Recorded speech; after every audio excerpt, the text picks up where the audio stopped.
Hello बच्चों, कैसे हैं आप सब? I hope you all are doing well. तो आज हम पढ़ेंगे साउंड के बारे में, राइट? वर्ड तो सबने सुना है और सबको मीनिंग भी पता है, बट इसके और डेप्थ में जाते हैं, राइट? ये कहाँ पे हमें देखने को मिलती है और हम इसके बारे में पढ़ ही क्यों रहे हैं, राइट? इसका इंपॉर्टेंस क्या है? सो let's get into the topic. We hear innumerable kinds of sounds from different sources in daily life. We also produce sounds continually. It is a form of energy that we can hear. We rely on sounds for communication. A crying child makes sound. When a drum is beaten, sound is produced. We can recognize quite a number of sounds without seeing the source. The sounds that we hear tell us a lot about our surroundings. Unexpected noises may warn us of danger. Like us, animals also communicate with other members of their species by making different kinds of sound. It is indeed difficult for us to imagine a world without any sound. Let us study about a sound in detail, right? तो basic हम अपने आसपास कितनी सारी different types की sound सुनते हैं पूरे से सुबह से शाम तक, राइट? और डिफरेंट टाइप की साउंड होती है. अगर हम ह्यूमन प्रोड्यूस कर रहे हैं तो हम क्या बोलते हैं तो हमें समझ आता है, राइट? बट वहीं पे जो एनिमल्स हैं वो डिफरेंट टाइप की साउंड्स प्रोड्यूस करते हैं कम्युनिकेशन के लिए, राइट?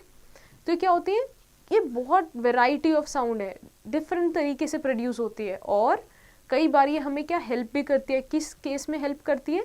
कई बार हमें डेंजर भी बताती है, राइट? डेंजर भी हमें पता चलता है कि अच्छा ये तेज से आवाज़ आई.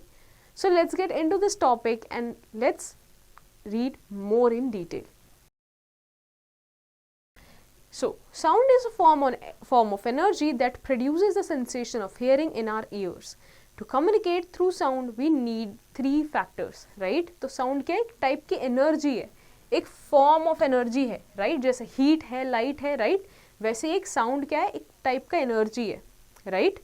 जो हमारे क्या ईयर में सेंसेशन करता है. तो हमें क्या क्या चाहिए कम्युनिकेट अगर हमें साउंड के थ्रू करना है तो कौन कौन से तीन फैक्टर्स हैं? These are first, there should be some source which can produce sound, right? तो कोई source होना चाहिए जहाँ से sound produce हो सके. Second, there should be a medium through which sound waves can travel. For example, air is a medium through which sound can be transmitted, right?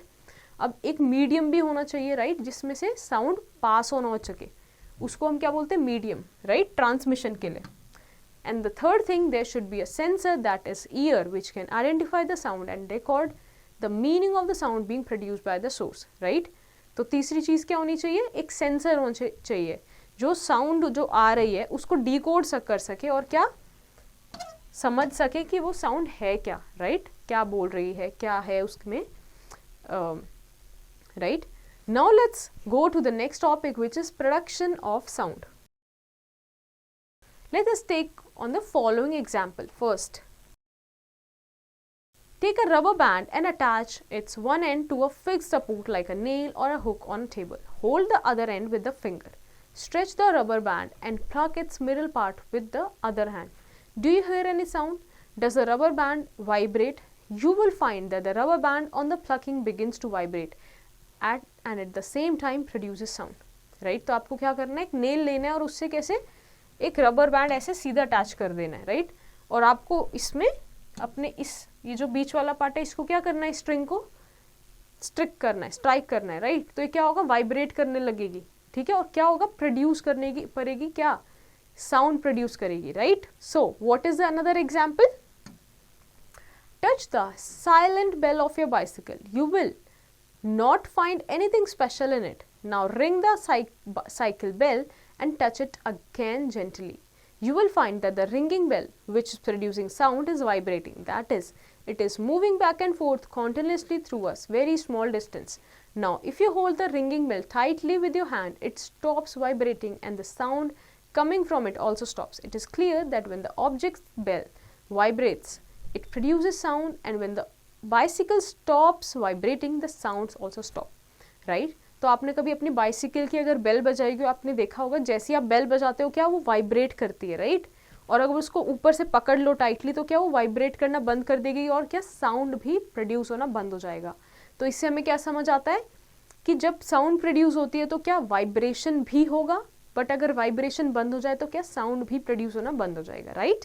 Now let's move to the next page. In both the above examples, you will notice that an object produces sound when it vibrates. When the object stops vibrating, the sound also stops. Hence, it is concluded that any object that vibrates mechanically produces sound. We may not, however, be able to always detect the vibration. For example, a big and rigid object's detection of vibration becomes difficult, like in a solid iron pillar. Similarly, it may be difficult to detect vibration in a very small objects. This all depends on the amplitude of the vibrating objects, which we'll study later in this chapter, right? तो basically जो कोई भी इससे हमें क्या समझ आया इन दो एग्जाम्पल से कि जो कोई भी साउंड प्रोड्यूस करता है ऑब्जेक्ट, वो क्या करता है, मैकेनिकली वाइब्रेट करता है साउंड प्रोड्यूस करने के लिए, राइट? तो क्या होता है कि जो भी ऑब्जेक्ट्स होती हैं, चाहे वो बड़ी हों चाहे छोटी हों, राइट, सारी वाइब्रेट करती हैं, बट ज़रूरी नहीं है कि हम वो वाइब्रेशन हमेशा क्या डिटेक्ट कर ही पाएँ, right?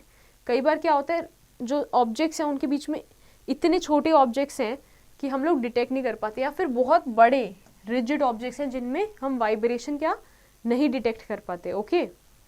Hence when an object vibrates, it pushes the air near its surface, thereby producing compression, the region where air becomes dense, and refraction, the region where the air becomes less dense. This step up a wave. When this wave reaches the air, it produces eardrum, which begins to vibrate and thus produces a sensation. Each cycle of sound wave includes one compression and one refraction. Also, the energy required to produce sound wave is provided by some outside source, right? तो जैसे अभी हमने क्या देखा था कि sound produce होने के लिए एक सोर्स इंपॉर्टेंट है, right?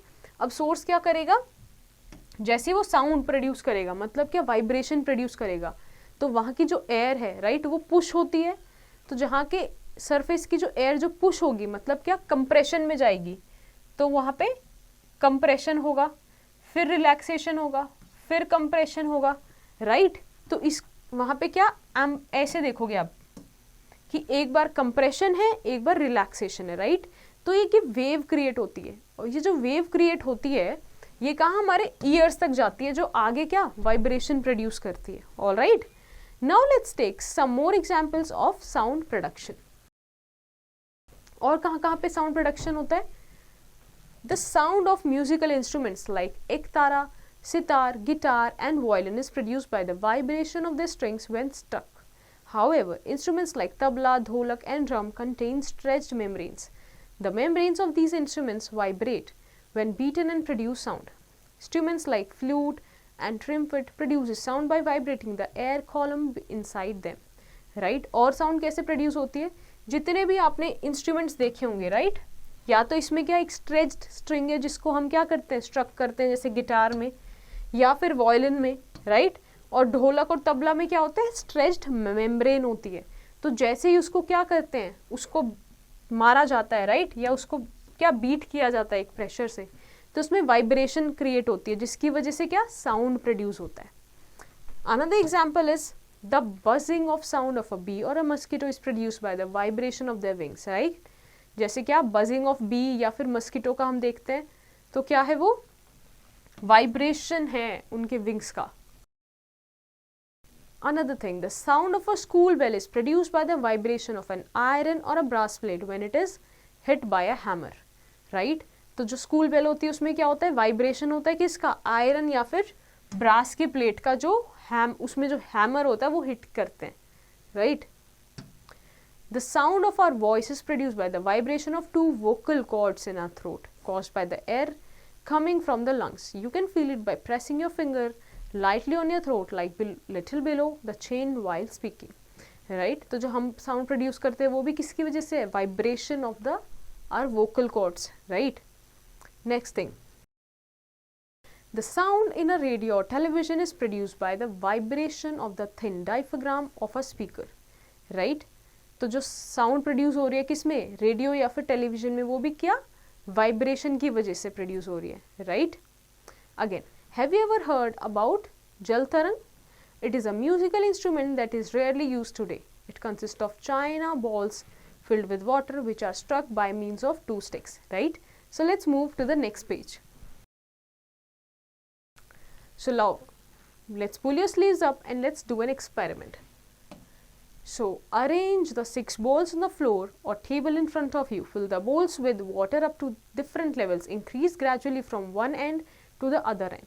Take the stick and strike the bowls gently from one end to another. You will hear pleasant sounds as you strike each bowl. Strike the bowls in different order to create different sounds. Thus, you have made a जल तरंग.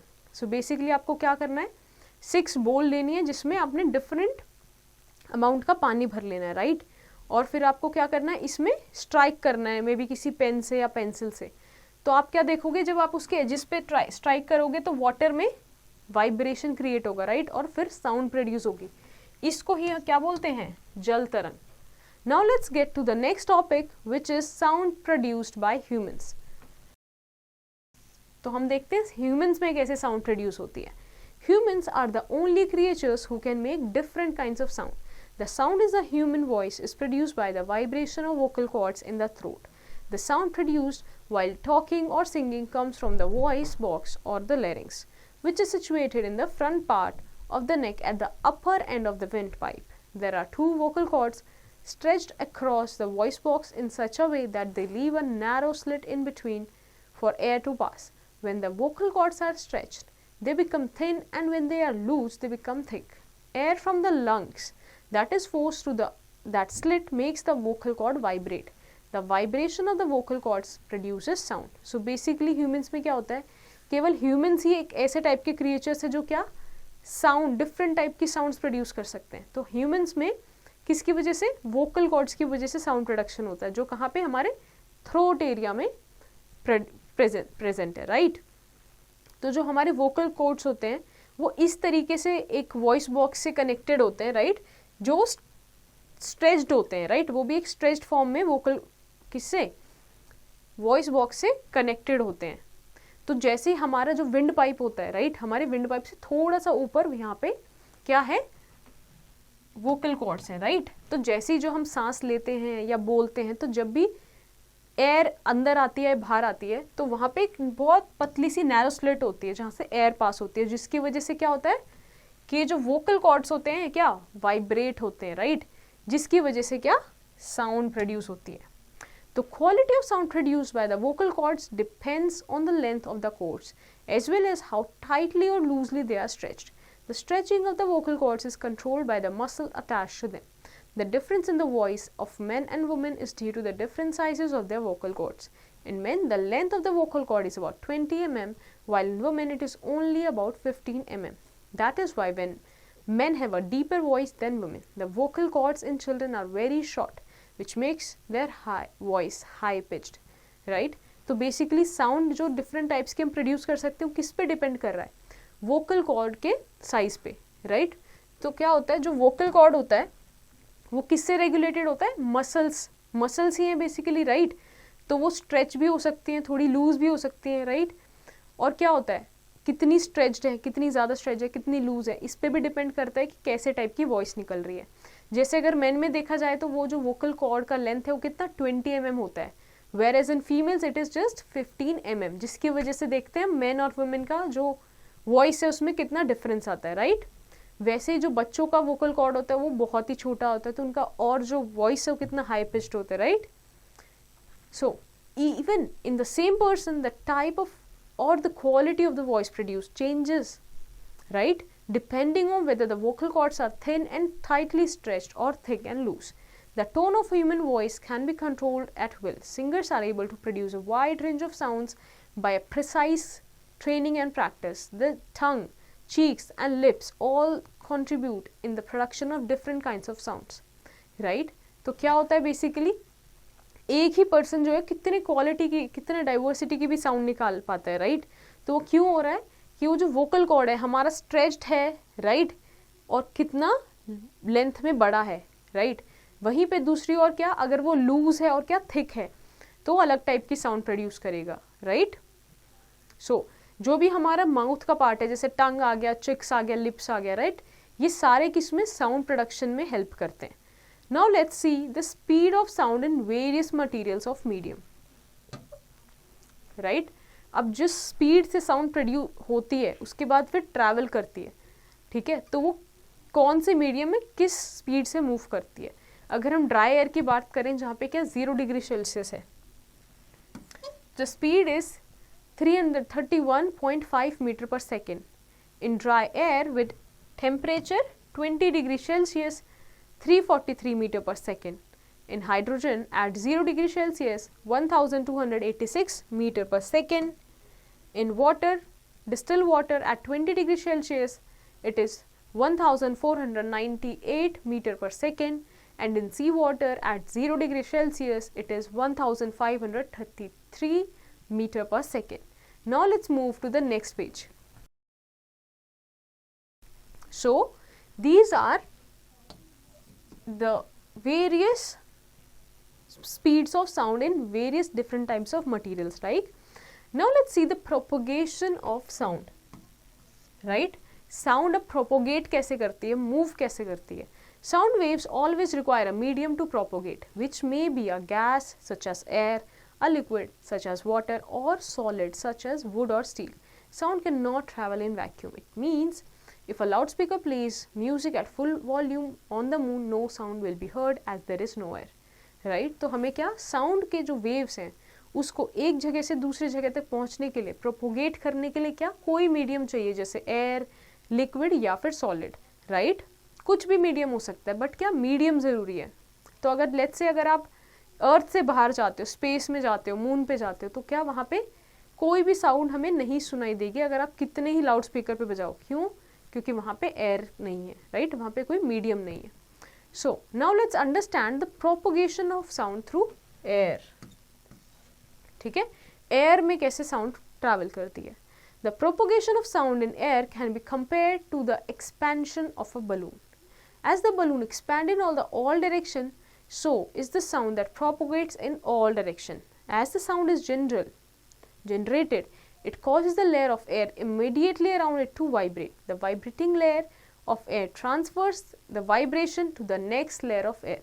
Thus, the vibration keeps on moving outward from the source as waves and carry the sound forward. Right? तो क्या होता है, जैसे propagate कैसे करती है sound air में. तो आपने एक कभी बलून को एक बार फूलते हुए देखा होगा, राइट? तो जैसे वो धीरे धीरे धीरे करके फूलता है, राइट? तो हर डायरेक्शन में होता है. वैसी जो साउंड होती है वो लेट्स से एक सोर्स से मूव करती है, तो क्या हर डायरेक्शन में वो क्या अपने आसपास की जो एयर है उसको वाइब्रेट कर देती है, राइट? ये जो वाइब्रेट करती है उससे क्या होता है, नेक्स्ट जो लेयर है एयर की वो वाइब्रेट होती है, राइट? ऐसे क्या होता है, वाइब्रेशन पास ऑन होती है और ऐसे साउंड ट्रैवल होती है. Now let's get to an information. Since there is no air on moon and outer space, therefore the astronauts who land on moon talk through wireless setting using radio waves. This is because radio waves can travel even through vacuum, right? देखो तो जो moon है, outer space है हमारा, वहाँ पे तो कोई एयर ही नहीं है, तो एस्ट्रोनॉट्स कैसे बात करते हैं. ठीक है, तो वहाँ पे क्या वो वायरलेस सेटिंग यूज करते हैं जिसमें से क्या रेडियो वेव्स आती है जो वैक्यूम में भी हम सुन सकते. Now let's understand the propagation of sound through water. तो वाटर में कैसे साउंड ट्रैवल करता है. Sound can travel through water. In fact it travels faster through water than through air. Mammals like dolphins and whales use sound waves to communicate under water over long distances, right? तो कैसे हम क्या देख रहे हैं कि sound जो है वो वाटर में ज़्यादा तेजी से जा पाता है as compare to what, air. इसी जैसे हमने देखा होगा जो डॉल्फिन्स हो गई, वेल्स हो गई, राइट? वो कैसे कम्युनिकेट करते हैं इतने बड़े डिस्टेंसेस पे, right? Now let's understand this concept through an experiment. So what you have to do is take 2 stones or marbles and click them together in air and listen to the sound. Then submerge them in a swimming pool and click them together under the water. Listen to the sound produced underwater. You will observe that the sound heard is clearer and louder when the stones are submerged in water. Thus, it is concluded that the sound can travel inside water. तो आपको क्या करना है, 2 stones लेने, right? और उसको air में एक बार ऐसे उनको क्लिक करना है, एक दूसरे की तरफ ऐसे क्या बजाना है ताकि साउंड प्रोड्यूस हो सके. ठीक है, और वहीं पे ये कहाँ, पानी के नीचे जाके आपको करना है. तो आप क्या देखोगे कि जो पानी के नीचे आपने साउंड सुनी वो कैसी होगी, एक तो लाउड होगी और क्लियर होगी. इससे हमें क्या समझ आया कि जो साउंड है वो वाटर के थ्रू भी ट्रैवल कर सकती है, right? Now let's understand the propagation of sound through solids. Sound travel fastest through solids. For example, the speed of sound through steel is almost 20 times the speed of sound through air. That is why the arrival of a train when it is several kilometers away can be known by placing an ear on the rail track. Since sound travels through the steel at a speed of about 6 kilometers per second, the sound of the wheels moving over the rail tracks can reach the person much faster than the train itself. Right? तो sound जो है वो solids में कितना और भी तेज move करती है, और भी तेज ट्रैवल करती है, राइट? अब देखो, अगर आपने देखा होगा, जैसे एग्जांपल के तौर पे अगर हम देखें, ट्रेन जो है, राइट, ट्रेन आने से पहले अगर आप देखो वहाँ पे रेलवे ट्रैक पे अगर अपना एयर प्लेस करके देखो तो आपको पता चल जाएगा कि ट्रेन आने वाली है. ऐसा क्यों होता है? क्योंकि जो सॉलिड होता है वहाँ पे क्या है, स्टील, राइट, उसमें क्या बहुत तेजी से स्पीड ट्रैवल करती है, विच इज़ 6 किलोमीटर्स पर सेकेंड. अब ये ऐसा क्यों होता है वो हम देखते हैं. Now let's move to the next page. Now let's pull your sleeves to understand this concept first. Search out a steel railing either in your home or a school. Place your ear at one place of the railing. Ask your friend to stuck the railing at some distance from you. You will observe that you will able to hear the sound. Now you stuck the railing and ask your friend to hear the sound at a distance. Right? तो आपको क्या करना है, school में या अपने घरों में रेलिंग्स होती है, राइट? तो आपको उसको क्या करना है, एक जगह से स्टक करना है और दूसरी जगह पे अपने फ्रेंड्स को सुनने के लिए बोलना है. तो आप देखोगे आपको साउंड सुनाई देगी. So this shows that solid से भी साउंड ट्रैवल होता है, right? Now let's understand how do we hear sound, right?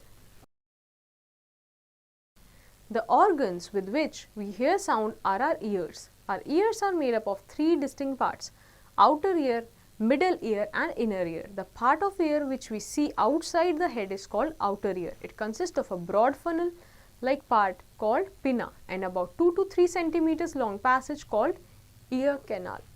At the end of the ear canal is a thin elastic and circular membrane called eardrum.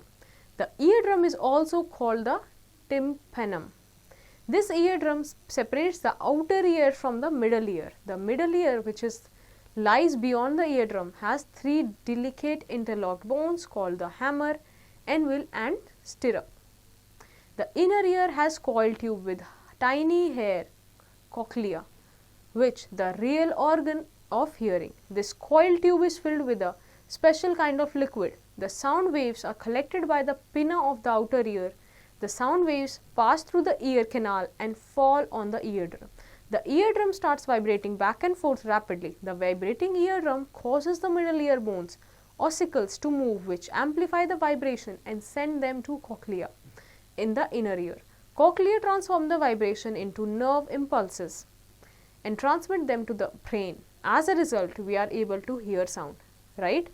तो basically एक जो हमारा year होता है, राइट, उसके 3 section में हम इसको पढ़ सकते हैं. मतलब एक आउटर ईयर जो हमें बॉडी के बाहर दिखता है, राइट, ये वाला पार्ट एक होता है, फिर middle ear and the inner ear, right.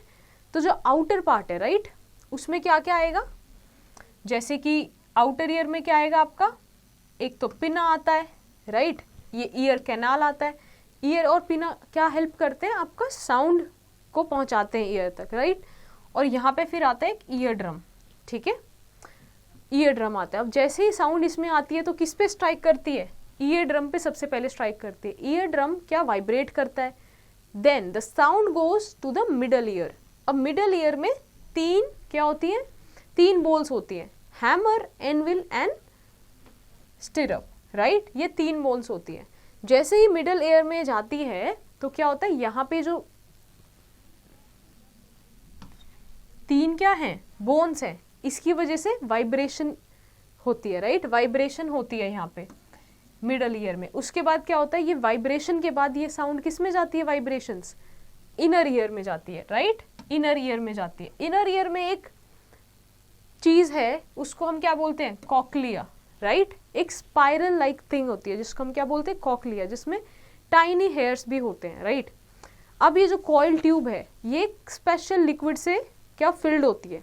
तो जैसे ही साउंड वेव जो हैं वो आउटर ईयर से इनर ईयर तक, उसके बाद कहाँ आती है, अंदर आती है, राइट, ऑसिकल्स तक आती है। मिडल ईयर में क्या ऑसिकल्स होते हैं जो वाइब्रेट करते हैं, तो उसकी वजह से जो साउंड होती है वो और एम्पलीफाई हो जाती है और कहाँ तक पहुँचती है, इनर ईयर तक, विच इज़ कॉकलिया।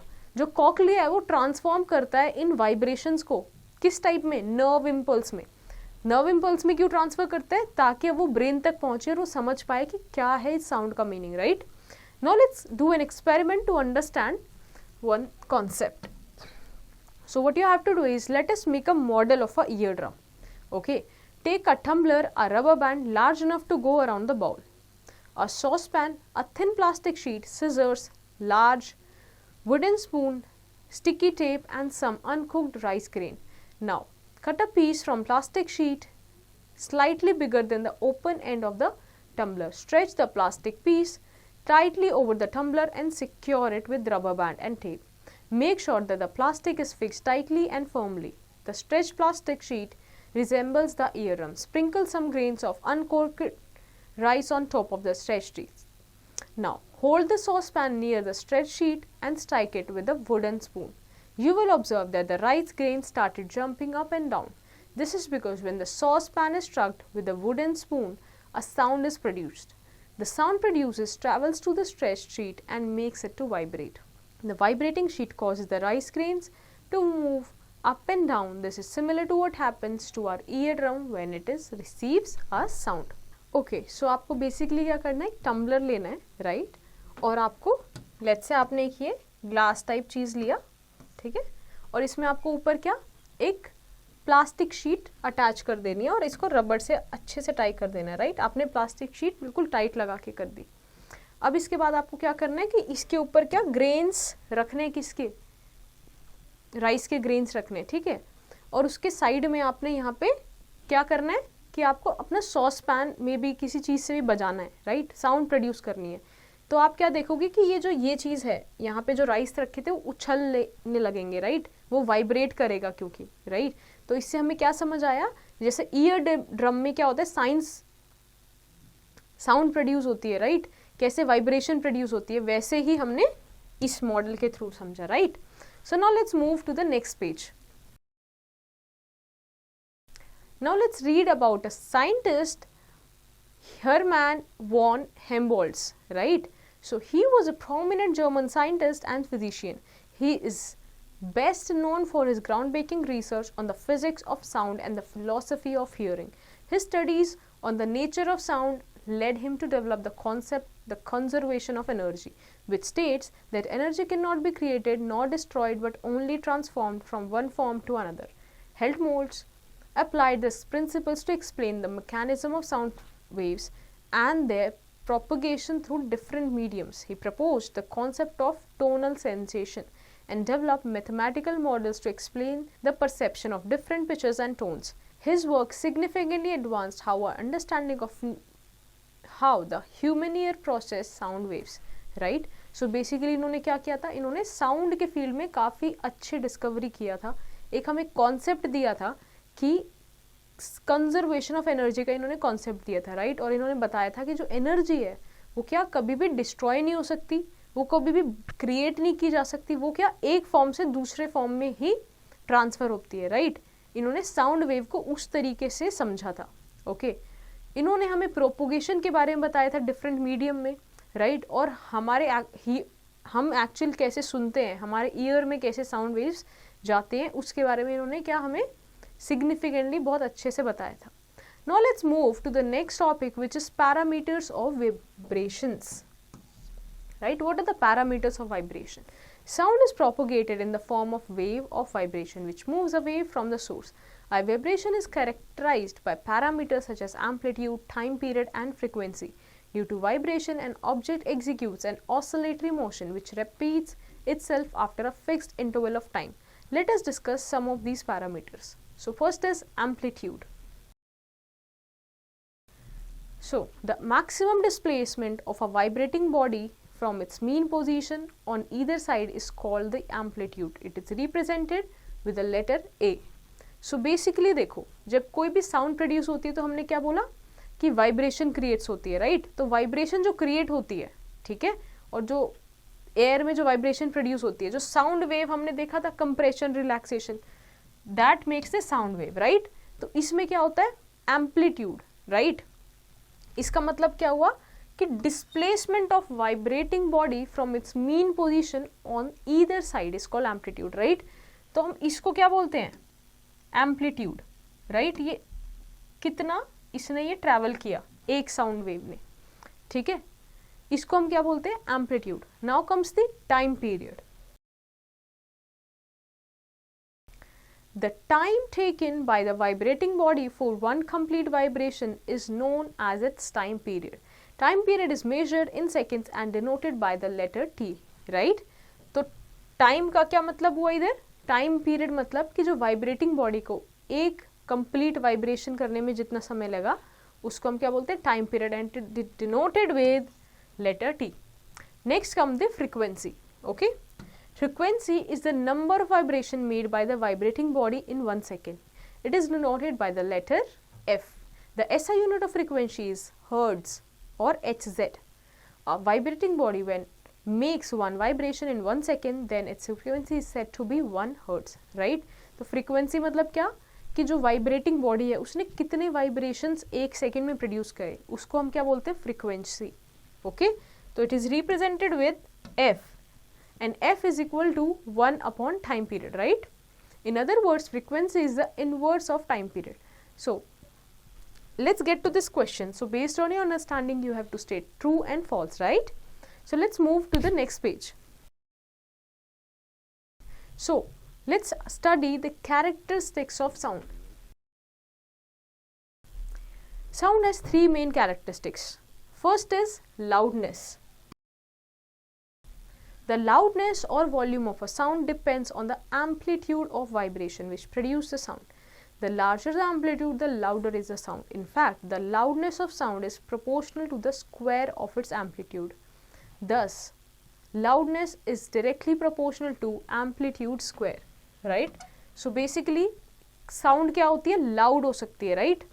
मतलब हम volume की बात करते हैं, right? तो किस पे depend कर रहा है loudness या फिर उसकी कम होना, एम्पलीट्यूड पे, राइट। जब वो वाइब्रेट करती है तो कितना एम्पलीट्यूड प्रोड्यूस हुआ, राइट, ऐसे हुआ या फिर छोटा एम्पलीट्यूड प्रोड्यूस हुआ किसी वेव का, राइट। तो किस पे डिपेंड करेगा, एम्पलीट्यूड पे, उसकी लाउडनेस एम्पलीट्यूड पे। However, loudness is defined as the degree of sensation of sound produced in the ear. A sound wave spreads out after it leaves the source and its amplitude become less and less. Hence, a loud sound may appear faint from a distance. Loudness is measured in decibel, right? तो basically जब भी कोई sound produce होती है किसी भी source से, तो क्या करती है, उसका amplitude with time with length, right, जैसे वो स्प्रेड होती रहती है, क्या हो जाता है, कम होते रहता है। तो जैसे आपने देखा होगा, जहाँ से साउंड प्रोड्यूस होगी वहाँ पे एम्पलीट्यूड ज़्यादा है और फिर क्या, धीरे धीरे, इसीलिए क्या होता है, दूर तक जो कोई भी कितनी भी तेज साउंड हो, एक टाइम बाद तो धीरे सुनाई देती है, राइट। और लाउडनेस को हम किस में मेजर करते हैं, डेसिबल में, राइट, डेसिमल में। The greater the force exerted to produce the vibration, the greater is the amplitude of vibration, right. तो जितना हम फोर्स प्रोड्यूस करते हैं, जितना वो जो जिसमें से साउंड आ रहा है, वो बॉडी जितना साउंड, जितना क्या फोर्स प्रोड्यूस कर रही है वो वाइब्रेशन क्रिएट करने में, उतना ही ज़्यादा एम्पलीट्यूड हो रहता है, right. Let's understand this concept through a experiment. Place the plastic ruler on the edge of a table. Hold it one side over the table and flick the free end lightly. Observe the vibration and listen to the sound. Again press the free end downwards with more force and release it quickly. Observe the vibration and listen to the sound. You will notice that in the first case the vibration are of small amplitude and sound is soft, while in the second case vibration are of large amplitude and the sound is loud. Hence, loudness of sound is determined by the amplitude of vibrating body, right? तो देखो इसको कैसे समझ सकते हैं आप, एक क्या लोगे, एक स्केल लोगे और उसको एक डेस्क पे रखोगे, आधा डेस्क पे रखोगे और आधे से ज़्यादा उसको एयर में रखोगे, फ्री एंड उसका। जब फ्री एंड उसको ऐसे क्या करोगे, उसको आप लाइटली स्ट्राइक करोगे तो आप क्या देखोगे, वो ऐसे ऊपर नीचे मूव करता है, राइट। तो उसको क्या समझो, उसको एम्पलीट्यूड समझो, राइट। अगर आप उसको धीरे से स्ट्राइक करते हो तो एम्पलीट्यूड छोटा आएगा, वाइब्रेशन छोटी होगी और साउंड भी क्या, धीरे होगी। बट उसको तेज से स्ट्राइक करते तो एम्पलीट्यूड भी बड़ा होगा, मतलब वाइब्रेशन बड़ी होगी और क्या, साउंड भी लाउड होगी. Alright, now let the second characteristic is pitch. Pitch or shrillness of a sound is related to the frequency. High-pitched or shrill sounds, such as those of whistles or a screeching brake, have high frequencies, while low-pitched sounds such as sound of a drum or the roar of a tiger have low frequency. Usually, the voice of a child or a woman has a high frequency and is high-pitched than that of a man. High-pitched sounds are called treble and a low-pitched sound are called bass. ठीक है, तो क्या होता है, pitch मतलब shrillness, जो sound में जो श्रिलनेस होती है, ठीक है, वो उसकी किससे, फ्रीक्वेंसी से रिलेटेड होती है. ठीक है, तो आपने देखा होगा जो भी हाई पिच साउंड होती है, ठीक है, और आपने देखा होगा लो पिच साउंड्स होती हैं. ठीक है, तो कुछ साउंड्स होती है जो दूर तक जाती हैं, कुछ साउंड्स कम दूर तक जाती है. जैसे अगर आप बात करो हाई फ्रीक्वेंसी साउंड्स की, राइट, हाई पिच्ड की, जिसमें क्या होता है, जैसे कि वुमेन की साउंड हो गई, राइट, ब्रेक्स की साउंड हो गई या विसल की, ये क्या होती है, हाई पिच, दूर तक जाएंगी. कम दूर तक कौन सी जाती है, मेन की, जो वुमेन की वॉइस होती है, राइट. या फिर जैसे आप देखोगे कि साउंड ऑफ अ ड्रम, ये टाइप की हो गई, जो लो फ्रीक्वेंसी की साउंड्स हो गई, राइट. तो जो हाई पिच साउंड्स होती हैं उसको क्या बोलते हैं हम, ट्रेबल, और जो लो पिच साउंड्स होती है उसको क्या बोलते हैं, बेस. ठीक है, in the musical octave sa re ga ma pa dha ni sa is the note representing different sounds in the musical scale used in Indian music. Each note is a higher pitch than the one before. All right, so basically देखो, low pitch मतलब कुछ ऐसा और high pitch मतलब कुछ ऐसा, right. ये pattern से अभी हम सिर्फ समझ रहे हैं, right. अब देखो जो भी एक म्यूजिकल ऑक्टेव होता है सारे गामा पाधा नीसा, इसमें क्या होता है, जैसे जैसे हम आगे मूव करते हैं अगले ऑक्टेव पे क्या होता है, जो पिच है वो इंक्रीज होती जा रही है, right. Now let's move to the next page. So re is at a higher pitch than sa, ga is at the higher pitch than re, and so on, right. Hence, sound can be identified by its frequency, which gives rise to its pitch and gives it a characteristic tone. However, pitch is different from frequency, as frequency is the number of vibrations produced per second by a source of sound. Pitch is the number of vibrations perceived by a listener.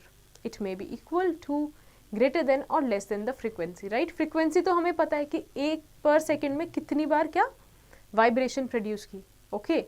But जो pitch होती है वो क्या होता है, number of vibration perceived bye a listener, कि जो listener है उसने कितने नंबर ऑफ वाइब्रेशन परसीव किया है, ओके. तो जो ये दोनों जो चीज़ें हैं, मतलब पिच और क्या फ्रीक्वेंसी, ये इक्वल भी हो सकती है, बड़ी भी हो सकती है, या फिर लेस भी हो सकती है फ्रीक्वेंसी से, ठीक है.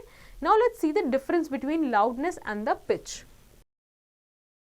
Loudness depends upon the amplitude of vibration of the vibrating body, right?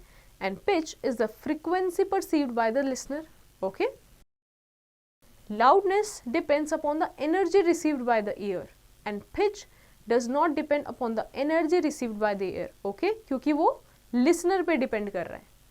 Next, loudness does not change with the change in frequency, okay. frequency के change होने से क्या loudness change नहीं होगा, pitch changes with the change in frequency, okay. Now, let's move to the third characteristic, which is quality. Apart from loudness and pitch, there is another characteristic of sound known as quality or timbre.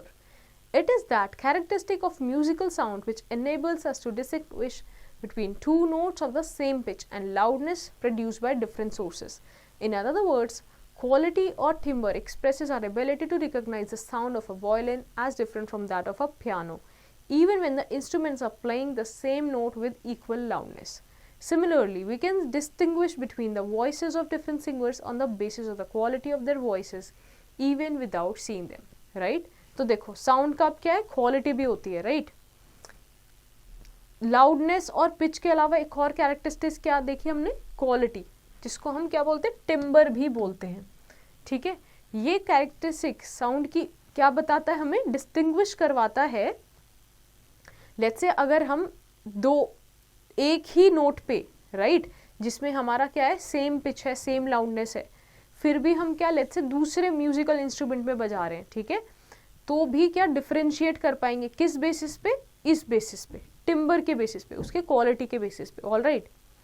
यही reason है जो हम क्या दो different singers को पहचान पाते हैं। Now let's move to a question,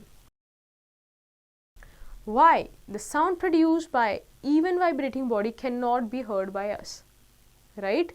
तो जो भी जितनी भी वाइब्रेटिंग बॉडी है, सारी वाइब्रेटिंग बॉडी से हमें क्यों साउंड नहीं सुनाई दे सकता? So you have to answer this question. Now let's move to the next topic which is audible and inaudible sounds, right? The human ear is able to hear sound only within a limited range of frequencies, but sounds of frequencies beyond this range are also produced and used in many applications. Human ear can detect sound from 20 Hz to 20,000 Hz. If the frequency of sound falls within this range, it is called audible sound, and if the frequency of a sound is below 20 Hz or above 20,000 Hz, it is said to be inaudible sound, right? तो जो human है वो क्या होते हैं, बहुत limited range of frequency की sound ही सुन सकता है, राइट? जैसे कि अगर हम देखें 20 हर्ट्ज से लेके 20,000 हर्ट्ज की जो साउंड होती है वो क्या ऑडिबल साउंड्स में आ जाती है, मतलब उनको सुना जा सकता है इतने फ्रिक्वेंसी की साउंड्स को। बट इससे अबव जो जाती है उसको हम क्या बोलते हैं, inaudible sounds. Any sound with the frequency below this audible range of hearing that is less than 20 hertz is known as infrasound, right? On the other hand, a sound with a frequency above the audible range of hearing that is more than 20,000 Hz is known as ultrasound, right? तो जो ये हमारे पास range है, अगर 20 hertz से नीचे की sound है, कम फ्रीक्वेंसी की साउंड है, तो क्या होगी, इंफ्रा साउंड, और 20,000 हर्ट्ज से ज़्यादा की साउंड है तो क्या, ultrasound. Okay, now let's get to an information. Galton whistle is an instrument that produces an ultrasonic range of sound which can only be heard by dogs and cats. So these whistles are used to train dogs and cats. Humans are able to hear only the hissing sound from the whistles, right? तो एक whistle है जिसमें से क्या ultrasonic range sound की निकल के आती है, right? ये dogs और cats ही सुन पाते हैं और ये बहुत ही क्या उनको ट्रेन करने के लिए यूज़ की जाती है। हम उसमें से क्या बहुत ही एक ऐसी आवाज़ सुनाई देते हैं बस कि अच्छा हम सिर्फ ब्लो कर रहे हैं, ठीक है, बट हमें एक्चुअल साउंड नहीं सुनाई देती क्योंकि वो बहुत ही धीमी होती है। Infrasounds are produced by vibrating pendulums, whales, elephants and earthquakes. Elephants frequently use this low frequency sound in a long distance communication. Now let's move to the next page. Often stretching across several kilometers, right? तो ये जो infra sounds होते हैं ये क्या vibrating pendulums, Wales, elephants हो गए, earthquakes even, इन सब में हमें सुनने को मिलती है, बट एक्चुअली हम नहीं सुन पाते, बट इस केसेस में प्रोड्यूस होती है। एलिफेंट्स होते हैं जो वो काफ़ी फ्रिक्वेंटली ये लो फ्रिक्वेंसी साउंड्स यूज़ करते हैं काफ़ी सेवरल किलोमीटर्स में कम्युनिकेट करने के लिए। On the other hand many animals like monkeys, deers, cats and leopards can hear the ultrasounds. Dolphins and certain whales can hear sounds up to a frequency of 125 Hz. Apart from this, ultrasounds have many uses in industries. They are used to scan various internal organs in non-invasive manner, right? तो क्या होती है और क्या इसका use है, जो कौन सी होती है, अल्ट्रासाउंड्स होती हैं जो, ठीक है। अल्ट्रासाउंड्स किसके लिए, एक तो कम्युनिकेशन के लिए यूज़ हो रहा है, साथ ही साथ में ये किसके लिए यूज़ होती है, मेडिकल इंडस्ट्री में, जहाँ पे हमें इंटरनल ऑर्गन्स हैं वो किस तरीके से वर्क कर रहे हैं, उनके कैरेक्टरिस्टिक साउंड्स होती हैं, उसको समझने के लिए, उसको स्कैन करने के लिए भी यूज़ होती है। The audible range frequency of some animals are given below, right? So these are the range of the audible frequency of these animals, right? Now let's get to a question. How do bats catch their prey during night, right? So you have to find this answer. Now let's get to an information. In terms of power, the sound of jet engine is about 1,000,000,000,000 times more powerful than the smallest audible sound, right? तो ये कितना ज़्यादा है, आप देख पा रहे हो कि जो जेट इंजन का जो साउंड होता है वो कितना ज़्यादा है as compare to a smallest audible sound. Now let's move to the and understand some musical instruments. So first is string instruments. These type of instruments consist of taut string of metal wire which are stretched over a wooden sound box. When these strings are made to vibrate, they produce sound. Strings are vibrated by plucking them sitar or striking them guitar. The frequency of the sound is changed by the length or tightness of the string is charged. Right? तो string instruments में क्या होता है? Basically strings होती है, right? जिनको stretch plug करने से या फिर स्ट्राइक करने से साउंड प्रोड्यूस होती है, राइट? तो वो स्ट्रिंग जो है वो कितनी टाइट है, राइट? या फिर उसका लेंथ कितना है, उस पर डिपेंड करता है कि किस हिसाब से साउंड प्रोड्यूस होता है. Next comes the wind instruments. In wind instruments the air column is set to vibrate by blowing the air through them. For example flute and trumpet. तो बेसिकली विंड इंस्ट्रूमेंट्स में क्या होता है, वहाँ पे air column होते हैं जो वाइब्रेशन सेट करते हैं जैसे ही हम क्या एयर ब्लो करते हैं, ठीक है? जैसे फ्लूट में होता है, ट्रम्पेट में होता है. Next come the reed instruments. In reed instruments like harmonium and mouth organ thin strips of metals are present which are called reeds. ठीक है, तो हारमोनियम हो गए, माउथ ऑर्गन, इनमें क्या होता है, मेटल स्ट्रिप प्रेजेंट होती है. तो जब इसमें से एयर स्ट्राइक करती है तो क्या प्रोड्यूस होता है, साउंड प्रोड्यूस होता है. ठीक है, इन मेटल स्ट्रिक्स को क्या बोलते हैं हम, reads. Next is the percussion or membrane instrument. In percussion instruments, a vibrating skin or membrane produces a musical sound. When skin is beaten, the sound is produced by its vibration. For example, tabla और ढोलक. Right? तो हमने ऐसे भी instruments देखे हैं जिसका stretched membrane होता है, राइट? उनको हम क्या बोलते हैं, मेम्ब्रेन इंस्ट्रूमेंट्स. उनके मेम्ब्रेन को अगर हम दबाते हैं, मतलब बीट करते हैं, राइट, बजाते हैं, तो क्या होता है, साउंड प्रोड्यूस होती है. वैसे ही तबला और ढोलक में जैसे. नेक्स्ट कम दी गाना वाद्य. जल तरंग, मंजीरा, मटका और mud pot are some instrument based on using water to produce sound, right? तो इन सब वाद्यों में क्या होता है कि साउंड प्रोड्यूस होती है using what, water. Now let's move to the next page. Now let's understand about noise and music.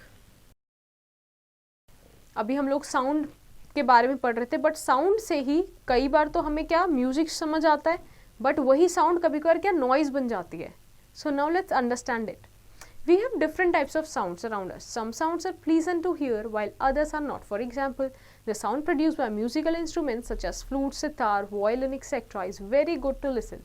Such type of pleasant sound is called music. On the other hand, horns, screaming crowd, sound produced by machinery running in a factory or a sound produced at construction sites are responsible for producing sound that is unpleasant and causes disturbance or irritation.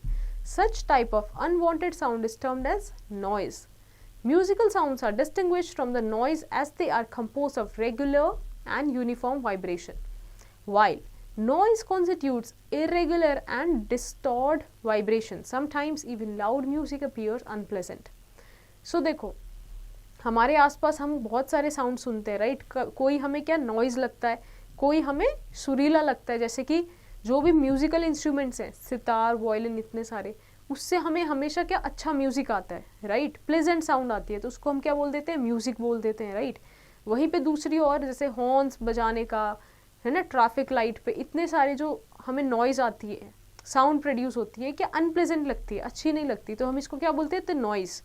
तो इनमें क्या difference create होता है, तो जो musical sounds होती हैं, ठीक है, वो उसमें रेगुलर और यूनिफॉर्म वाइब्रेशंस होती हैं. वहीं पे जो नॉइज होती है वहाँ पे इरेगुलर और डिस्टॉर्ट वाइब्रेशंस होती है, जिसकी वजह से क्या वो अनप्लेजेंट साउंड करती है.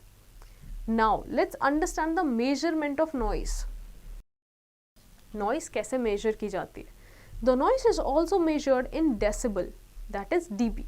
The zero on a decibel scale is the lowest sound pressure that can be heard. It is called threshold of hearing. 20 dB is the measurement of a whisper. 40 dB is the measurement of noise in a quiet office. 60 dB is the measurement of a normal conversation, and 80 dB is the level at which sound become physically painful. Right? तो ये हमें क्या noise किस में major की जाती है? Decibel में, राइट? 0 है अगर डेसिबल हुआ है तो इसका मतलब क्या है, लोवेस्ट साउंड, ठीक है, जितना सुना जा सकता है, बट वो सबसे लोएस्ट है. It is called threshold of hearing, ठीक है, थ्रेशोल्ड ऑफ हियरिंग 0 पे. Now comes the 20 decibel. ये क्या है, विस्पर. जब हम बहुत धीरे धीरे बोलते हैं उसमें क्या होता है, 20 डेसिबल आता है मेजरमेंट में. वहीं पे अगर 40 डेसिबल की बात करें तो noise in a quite office, ठीक है, ऑफिस में जो नॉइज है. 60 डेसिबल में क्या होता है, नॉर्मल कॉन्वर्सेशन होती है तो वहाँ पे क्या 60 decibel. Then comes the 80 decibel जहाँ पे क्या होता है, जो साउंड होता है फिजिकली पेनफुल हो जाता है, मतलब नॉइज बहुत बन जाता है. Now next comes the noise pollution. The presence and persistence of excessive or unwanted sound in the atmosphere is called noise pollution. Noise is considered as environmental pollution, even though it is thought to have less damage on humans than water, air or land pollution. High-pitched noises are usually more annoying than the low-pitched ones, which sometimes has harmful effects on human health and well-being.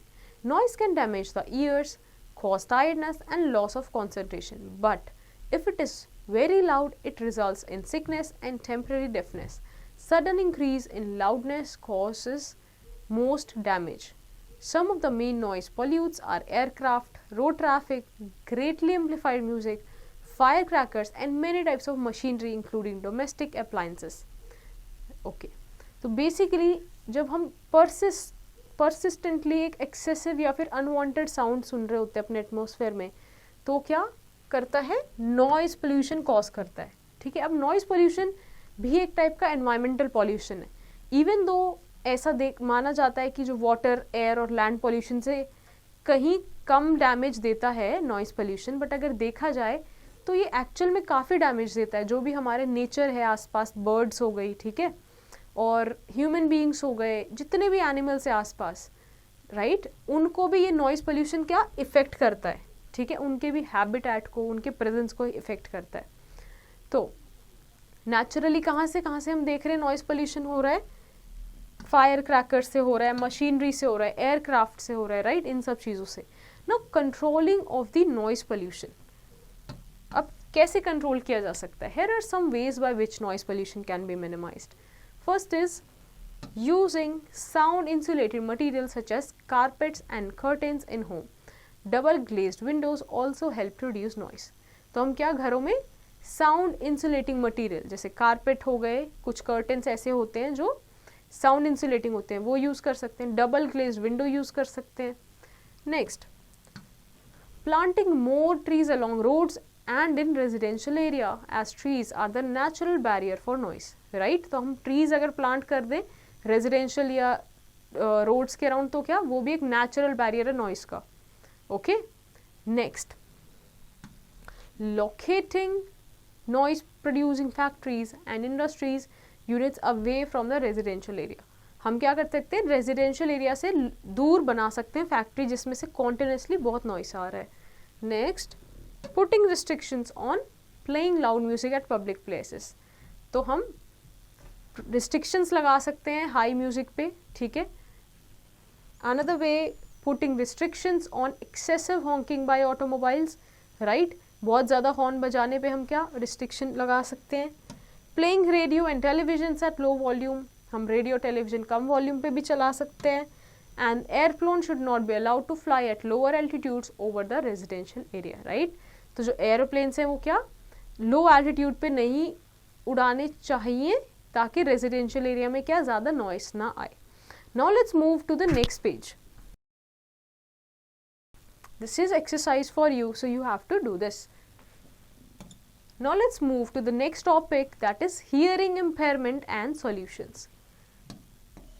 तो अगर ये जो noise की हमने बात की, अगर ये कॉन्टिन्यूसली इंसान सुने तो कई बार क्या हियरिंग इम्पेयरमेंट भी होता है. Right, now hearing impairment refers to the condition of hearing loss. The degree of hearing impairment can vary widely from person to person.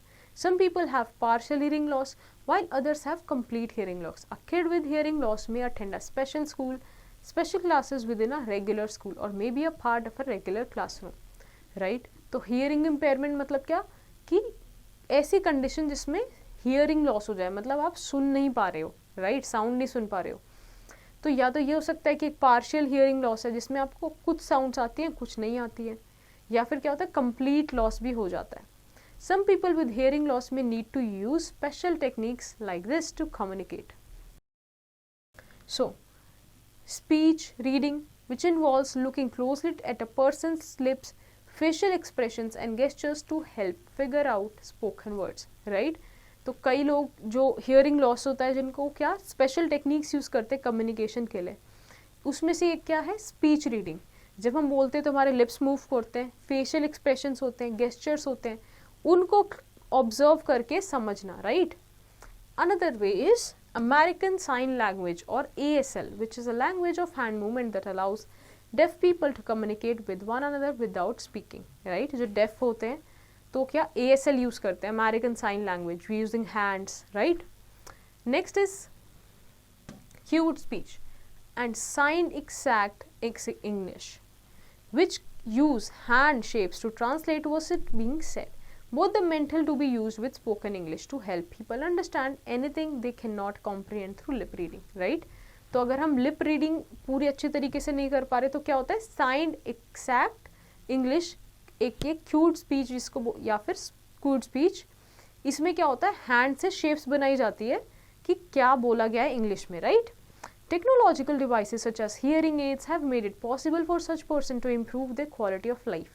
Society can do much to improve the living environment for the hearing impaired and help them live normal lives, right? तो technology की मदद से ऐसे devices बना लिए गए हैं, right, जिसकी वजह से हियरिंग, जिसको क्या बोलते हैं हियरिंग डिवाइसेस, जिसकी वजह से इम्पेयरमेंट है उसमें बहुत ही हेल्प मिला है। साथ ही में सोसाइटी जो है साथ में, राइट, अगर हेल्प करे और साथ में उनको जो जिनको हियरिंग लॉस है उनके साथ कॉर्प करे तो क्या हो सकता है, उनकी लाइफ भी नॉर्मल हो सकती है। Now let's go to the word finders. Sound, a form of energy that produces the sensation of hearing. Compression, a region where air becomes dense. Refraction, a region where air becomes less dense. Larynx, the organ in the human body which produces sound. Eardrum, the part of the ear which senses the presence of sound. Amplitude, the maximum displacement of vibrating particles from its mean position. Time period, the time taken of a vibrating body to complete one oscillation. Frequency, the number of vibration produced per second. Loudness, intensity of sound. Pitch, the number of vibration per second perceived by a listener. And timbre, characteristics of sound that helps us to distinguish sound which have the same pitch and loudness. Now let's move to the next page. Audible sound, the sound with frequency range of 20 Hz to 20,000 Hz. Inaudible sound, a sound with frequency below 20 Hz or above 20,000 Hz. Infrasound, a sound with the frequency below the audible range of hearing. And ultrasound, a sound with the frequency above the audible range of hearing. Now let's take a look on these few points. Sound is produced by vibrating objects. In human beings, sound is produced by the vibration of the vocal cords. Sound can travel only through a medium, that is gas, liquid or solid, but not through a vacuum. Sound travels faster in solids than in liquid or gases. The eardrum senses the vibration of sound. It sends the signal to the brain, making us to hear the sound. Amplitude, frequency and time period are the important parameters of vibration. The frequency of sound is the number of vibration per second. The higher the frequency, the higher is the pitch of the sound. SI unit of frequency is Hertz. Loudness of sound is related to its amplitude. The larger the amplitude, the louder is the sound. The three main characteristics of a sound are loudness, pitch and quality.